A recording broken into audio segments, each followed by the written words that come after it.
Hello everybody, in today's video I'm going to show you how to log out of PayPal account. PayPal is designed to keep your financial information secure, and logging out after using your account is an important step to protect your personal data.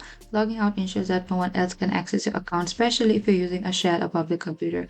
And on a PC, the logout process is quick and straightforward. So first open to your web browser, and after that in the top there's an address bar. Type from paypal.com and enter it, and make sure to log in your account if you already have not. So what you can do is you need to access to your account. In the top right corner, you can simply find to this logout beside the setting icon here.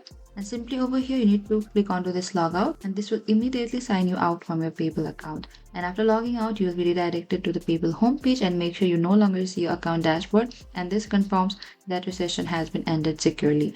And always log out if you're using a public or shared computer. Clear your browser cache and cookies if you're on a public device, and enable two-factor authentication in a PayPal for extra protection. Thank you for watching this video. I hope I could help you. Don't forget to like, share, and subscribe. And if you have any queries or confusion on how to log out of PayPal account, please comment down below and we will reach out to you very soon.